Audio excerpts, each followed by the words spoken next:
Ladies, it's time to reclaim your feminine power. If you feel like you've lost it, or if you feel like you want to shine it up a little bit more, if you feel like you're ready to lean more fully into your feminine gifts, in today's podcast, I'm going to give you 5 ways to do just that. Welcome to the Satisfied Woman Podcast. I'm your host, Alanna Kaivalya.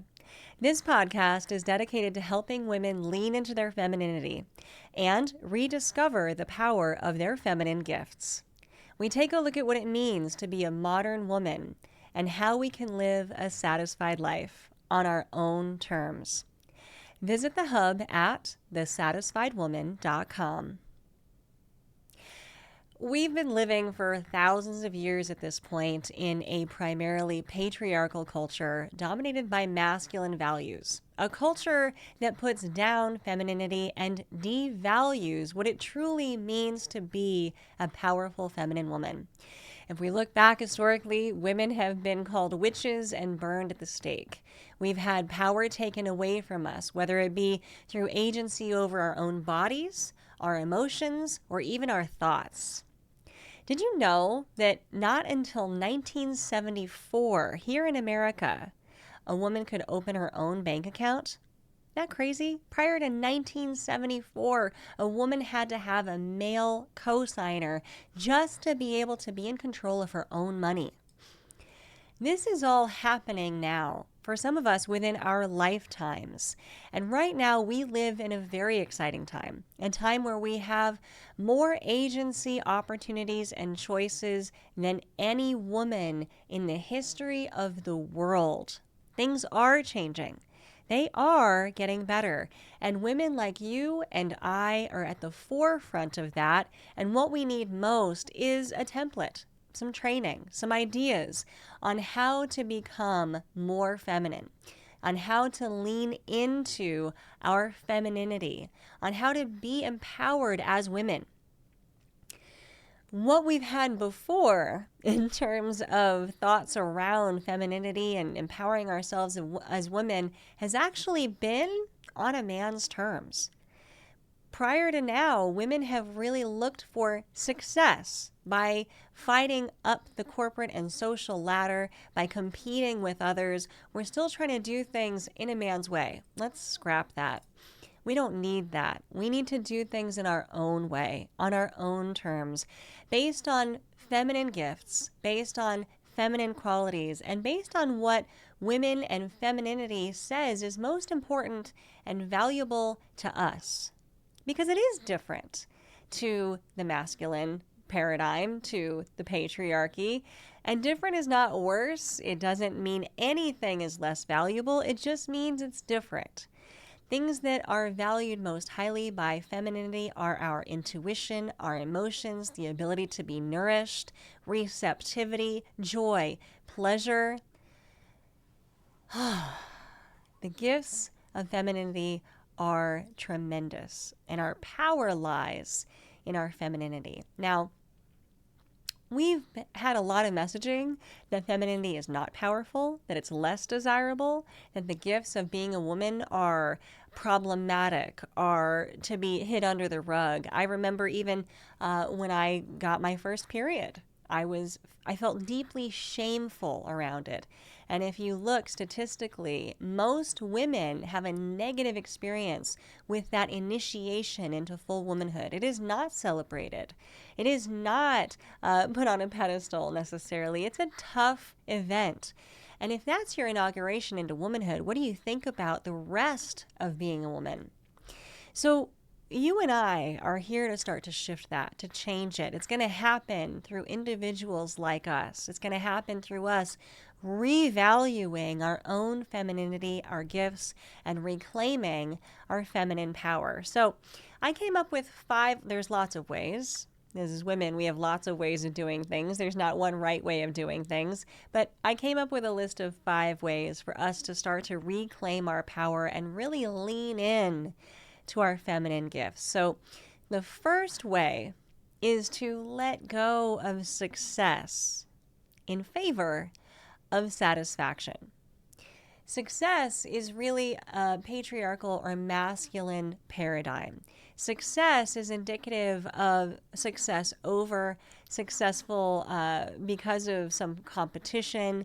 It's that keeping up with the Joneses mentality, where we can be successful, but it means that other people cannot. Success is very rarely shared. I love it when it is, and it's not impossible for it to be shared. But typically, the way that we think of success, the way that we achieve success is really very directed. It's very leadership oriented. It's very masculine. And as women, so far, we've tried to also play that game.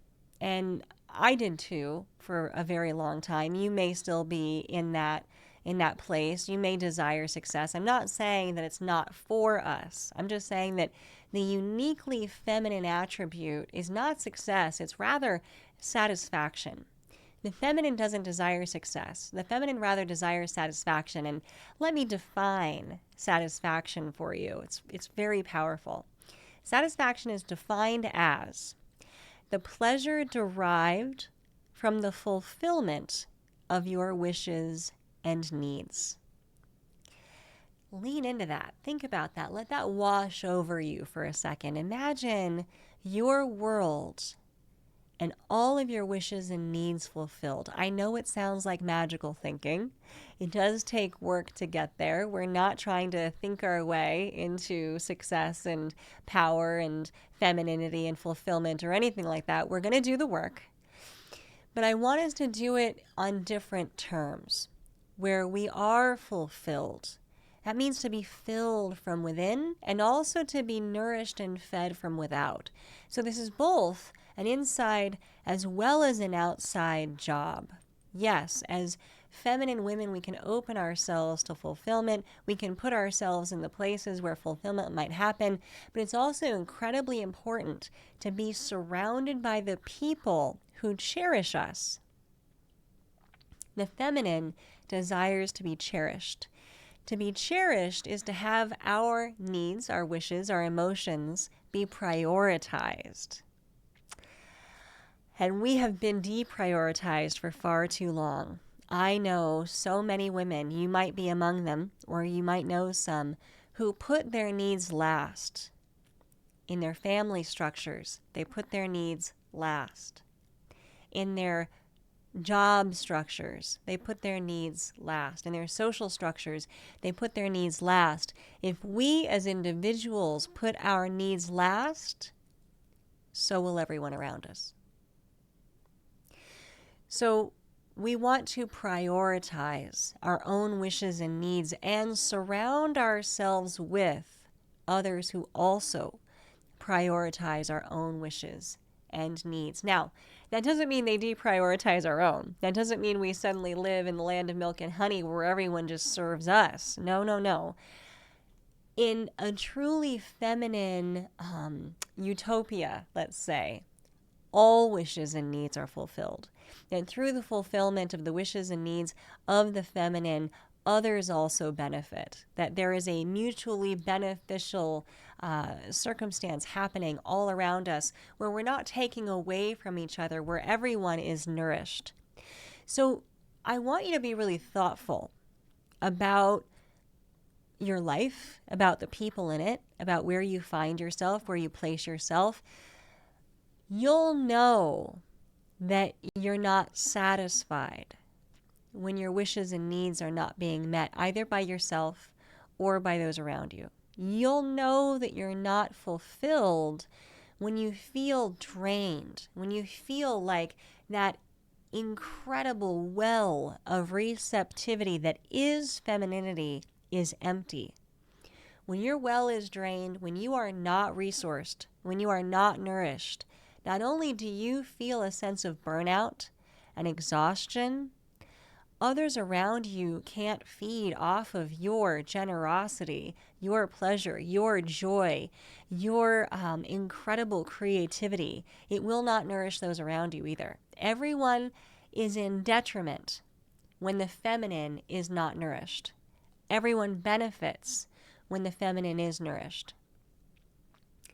So start to take notice, start to take stock in your own life. Look around. Who cherishes you? Who prioritizes your needs and wishes? Who honors your emotions and your intuition and heeds them and helps you become fulfilled and satisfied? If you find yourself in relationships, spaces, places that don't, see if either you can shift them and reprioritize things. You may be able to if people are receptive to you. Or remove yourself from these places, relationships, spaces, and choose others that serve you more deeply and truly. This is all going to start to happen on an individual level. I need you to do this work, and I need everyone listening to do this work, because we can't start to change the world and refocus femininity and reclaim our feminine power if people don't know what an empowered woman is or looks like, or what it feels like to be around an empowered woman in her femininity. So that's number one. Let go of success in favor of satisfaction. We don't need to compete. We need to receive. We don't need to lead. We need to collaborate. We don't need to command. We need to commune. Find the places and spaces that can do that for you so that you can be fulfilled and so that your wishes and needs are prioritized and met.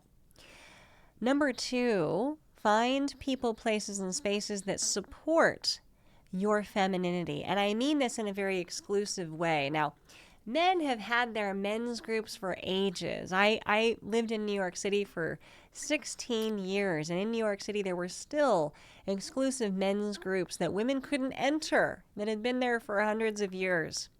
I love that for them. I want it for us. I want women's groups.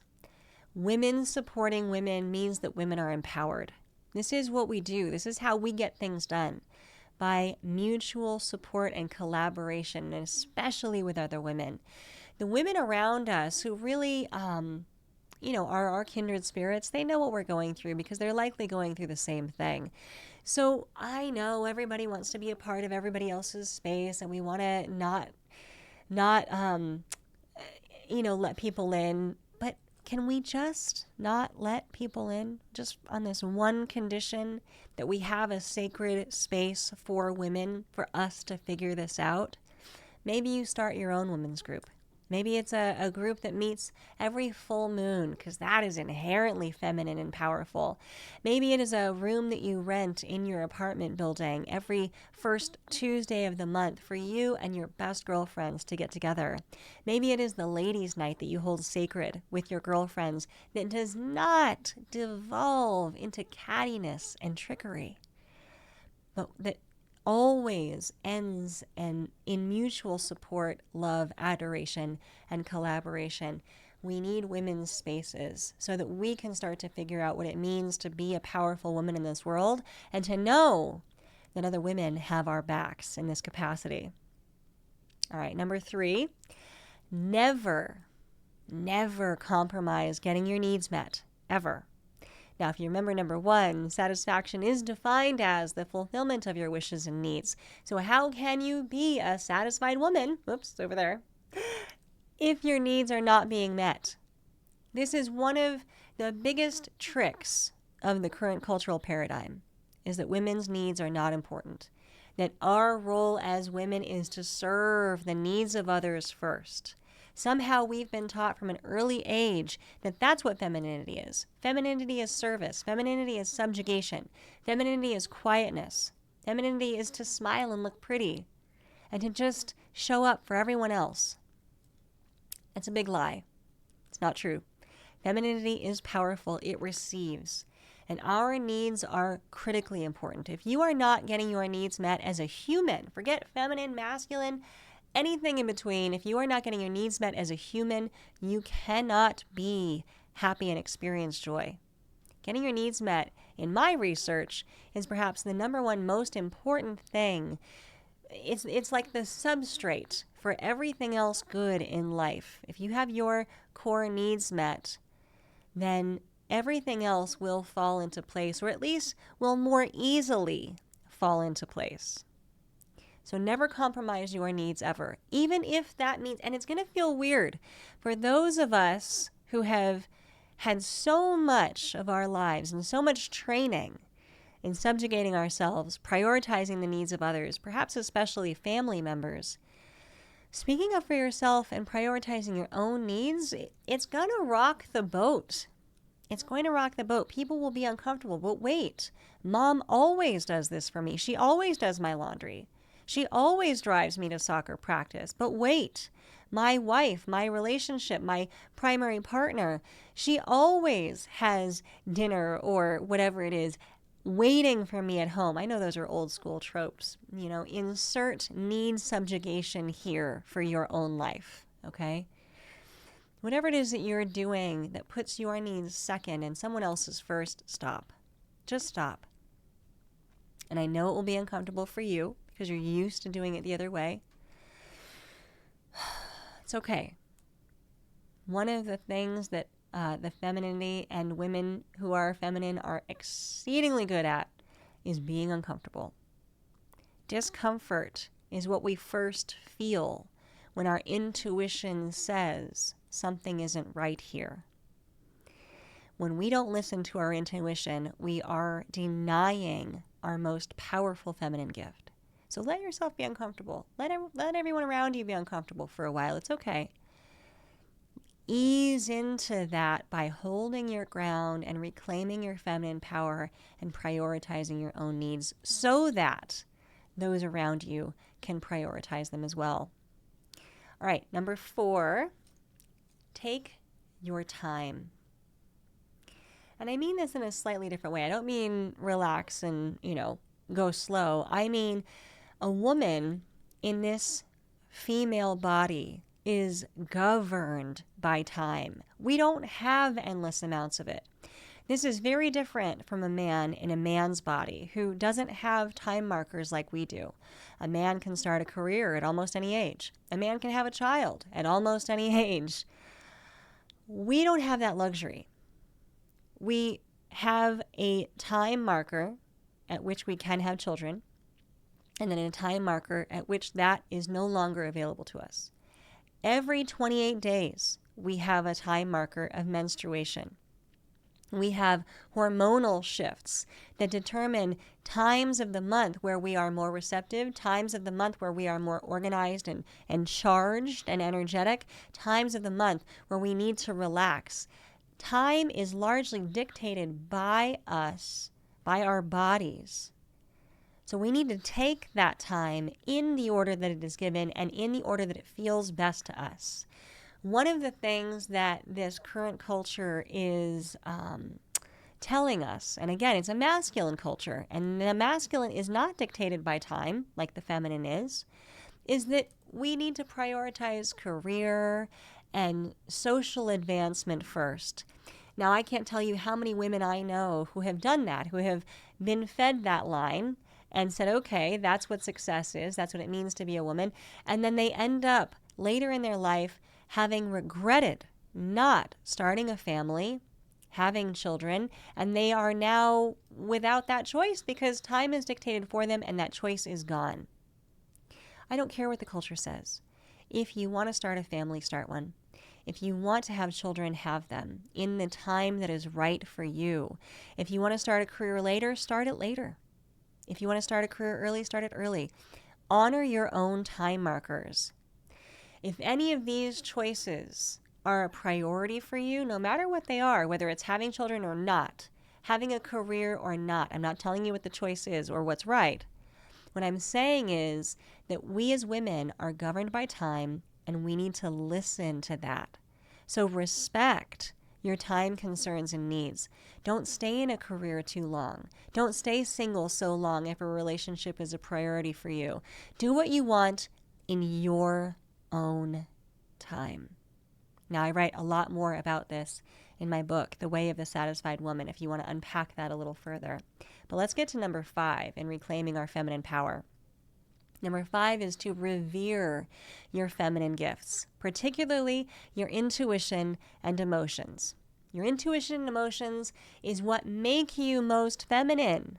This is the most highly prized feminine quality, intuition and emotions, your full ability, your full capacity to emote, whether it's scary for others or not, and your intuition, which tells you if things are right for you. And if they're not, you're going to feel that sense of discomfort, and it's time to course correct. Be ruthless in cutting out places, people, spaces that don't prioritize these cherished feminine gifts for you. Prioritize them yourself. Find the people around you who help you with that, and that is how we will start to create this movement, starting with you, of satisfied women. I urge you to listen to your femininity. I urge you to lean in to your femininity, and I urge you to reclaim your feminine power, because when you do, not only do you benefit, but so does everyone around you. This is an uplifted world we're looking for, but it starts with you, my fellow satisfied woman. So go for it. Let go of success in favor of satisfaction. Find people, places, and spaces that support your femininity. Never compromise getting your needs met. Take your time to do what is most important to you and revere your feminine gifts. And if you want more on how to walk the way of the satisfied woman, head over to my website at thesatisfiedwoman.com. I'll see you there.